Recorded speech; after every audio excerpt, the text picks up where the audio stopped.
Assalamualaikum warahmatullahi wabarakatuh. Nahmaduhu wa nasta'inuhu wa nastaghfiruhu wa na'udzu billahi min syururi anfusina wa min sayyiati a'malina may yahdihillahu fala mudilla lahu wa may yudlilhu fala hadiyalah. Asyhadu an la ilaha illallah wahdahu la syarika lah wa asyhadu anna Muhammadan abduhu wa rasuluh. Allahumma shalli ala sayyidina Muhammad wa ala ali sayyidina Muhammad. Para alim, para ulama, sahabat-sahabat semuanya dimanapun anda berada, mudah-mudahan anda selalu dalam lindungan Allah Subhanahu Wa Taala, dalam keadaan sehat walafiat. Mudah-mudahan segala aktivitasnya diberikan kemudahan oleh Allah Subhanahu Wa Taala. Pada kesempatan ini kita akan mengkaji atau membahas tentang bagaimana hukumnya meletakkan mushaf Al-Quran di lantai. Nah, ini yang akan kita kaji, bagaimana hukumnya orang yang meletakkan mushaf Al-Quran ini langsung ke lantai, ya, tidak di meja atau tempat untuk meletakkan Al-Quran. Ini kerap terjadi, kerap kita saksikan orang yang dengan sembarangan meletakkan Al-Quran langsung di lantai, ya, tanpa alat untuk meletakkan Al-Quran di tempat yang agak lebih tinggi. Jadi langsung begitu saja Al-Quran diletakkan di lantai atau di bawah. Ini bagaimana hukum Islam mengkaji tentang perilaku tersebut. Nah, ini ada penjelasannya dalam kitab Al-Majmu' Syarah Al-Muhazzab. Ini adalah penjelasan dari Imam Nawawi. Apa yang dikatakan oleh Imam Nawawi? Ulama telah sepakat atas kewajiban menjaga mushaf dan memuliakannya. Apabila ada orang yang dengan sengaja membuang Al-Quran di tempat kotor, ia menjadi kafir. Ya, ini penjelasannya dari Imam Nawawi. Kalau sengaja membuang ayat Al-Quran, atau mungkin ada potongan dari ayat Al-Quran yang sudah terlepas dari Al-Qurannya, ada sobekan kemudian sengaja dibuang di tempat yang kotor, misalnya tempat yang ada najisnya atau tempat sampah misalnya, maka jelas ini bisa menyebabkan kafir. Berarti dia sudah menghinakan, merendahkan Al-Quran. Padahal kita tahu kitab Al-Quran adalah kitab suci umat Islam. Yang namanya kitab suci berarti kita harus memuliakannya, tidak boleh sembarangan meletakkannya, apalagi jelas-jelas ini meletakkan di tempat yang kotor. Ini berarti dengan tujuan adalah menghinakan ayat Al-Quran, ya.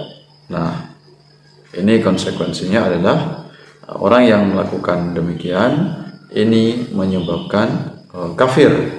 Ini pendapat dari Imam Nawawi. Nah, jadi kita semuanya selayaknya sudah menjadi kewajiban agar kita memuliakan Al-Quran, karena ada orang yang celaka karena Al-Quran dan orang-orang yang mulia karena Al-Quran. Untuk itu kita selaku umat Islam, kita hendaknya untuk memuliakan Al-Quran agar hidup kita menjadi hidup yang mulia, agar Al-Quran pun juga akan memuliakan kita, baik itu di dunia maupun nanti di akhirat kelak, karena Al-Quran akan menjadi syafaat, yaitu penolong bagi para pembacanya atau orang yang memuliakannya. Nah, ini bagaimana kalau tadi orang yang melakukan yaitu meletakkan Al-Quran ke lantai secara langsung, ya, tanpa alas untuk meletakkan di tempat yang tinggi. Bagaimana sikap tersebut? Ini penjelasannya, yaitu penjelasan dari Syekh Sulaiman Al-Bujairami, Hasyiah Al-Bujairami. Ini penjelasannya. Dan haram meletakkan mushaf di atas bumi, bahkan wajib mengangkatnya di tempat yang tinggi menurut halayak walaupun sedikit, ya. Nah, ini penjelasan dari Sulaiman Al-Bujairami, bahwasanya ini ternyata hukumnya adalah haram meletakkan Al-Quran secara langsung di lantai, apalagi yang jelas-jelas lantai itu adalah kotor. Nah, ini penjelasannya bahwasanya kita langsung meletakkan Al-Quran begitu saja, berarti ini sama halnya dengan sudah merendahkan Al-Quran. Padahal siapa lagi kita selaku umat Islam kalau bukan umat Islam yang akan memuliakan Al-Quran. Ya, ini juga bagian dari penghinaan kalau meletakkan Al-Quran sembarangan di lantai.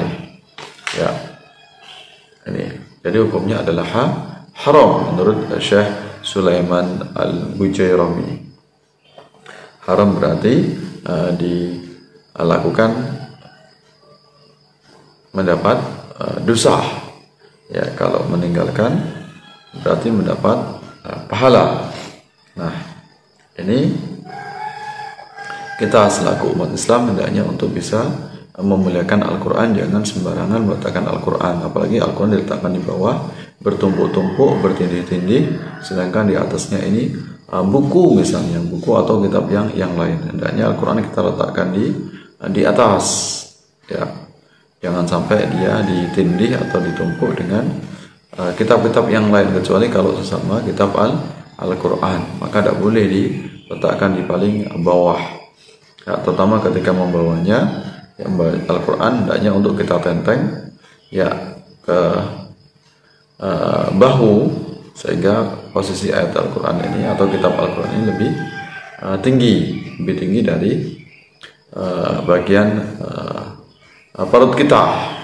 Ya, jangan kemudian membawa Al-Quran seperti membawa buku, sehingga terletak di bagian bawah. Ini tidak diperkenankan. Jadi ketika membawa Al-Quran ini hendaknya untuk diangkat, ya, diangkat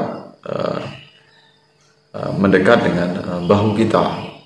Nah, ini bagian dari adab kita memuliakan Al-Quran. Nah, ini bagaimana adab dalam memuliakan Al-Quran ini? Ternyata diceritakan dalam hadis Rasulullah SAW bagaimana perilaku Rasulullah terhadap kitab suci. Ya, Rasulullah bukan hanya memuliakan kitab suci Al-Quran, namun juga Rasulullah memberikan contoh bagaimana memuliakan kitab suci yang lain. Di antaranya dalam hadis dijelaskan bahasanya Rasulullah ini memuliakan kitab Taurat. Nah, ini ada kisahnya dalam sebuah hadis, ya.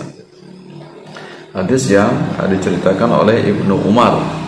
Ya, kemudian hadis ini direkam oleh Abu Dawud, ya. Nah, bagaimana kisahnya? Ini kisah dari hadisnya. Sekelompok orang Yahudi datang menemui Rasulullah. Mereka mengundang Nabi untuk ke daerah Kuf, satu daerah di Madinah. Kemudian Nabi mendatangi mereka di Baitul Midras, tempat yang digunakan orang Yahudi untuk mengkaji kitab Taurat, ya, Baitul Midras.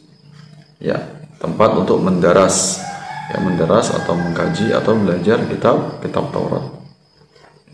Mereka kemudian mengadu kepada Nabi, "Hai ayahnya Qasim, sesungguhnya seorang laki-laki di antara kami ada yang berzina dengan wanita.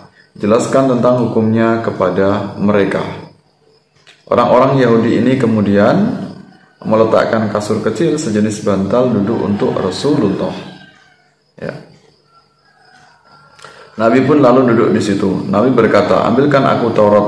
Taurat pun diserahkan kepada Nabi. Nabi melepaskan kasur duduk yang berada di bawahnya. Beliau ganti dengan meletakkan Taurat di atas kasur tersebut.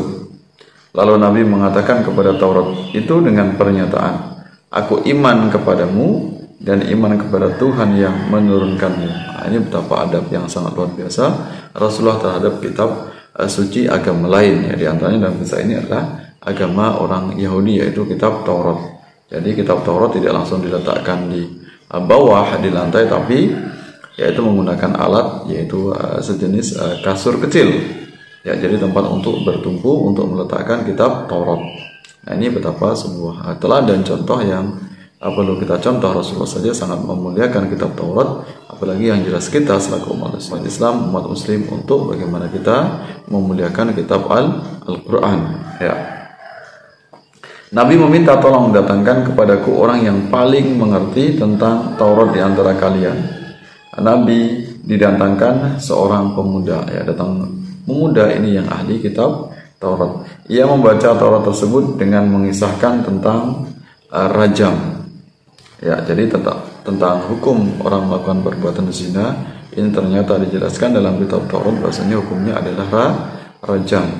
Ya, rajam bagi pelaku berbuat zina. Nah, ini bagaimana perilaku Rasulullah SAW yang wajib untuk kita jadikan teladan. Betapa beliau ini sangat memuliakan kitab suci. Ya, bukan hanya kitab suci Al-Quran, tapi ternyata dalam contoh ini adalah kitab suci Taurat. Ya. Nah, ini adab yang sangat luar biasa. Maka hendaknya kita selaku umat Islam benar-benar bisa memuliakan kitab Al-Quran. Selain itu kita juga membacanya. Ketika ada orang ingin belajar karena dia belum memahaminya, maka hendaknya kita orang yang mahir ahli Al-Quran hendaknya untuk wajib mengajarkannya. Mudah-mudahan bermanfaat untuk kita semuanya. Terima kasih atas perhatiannya.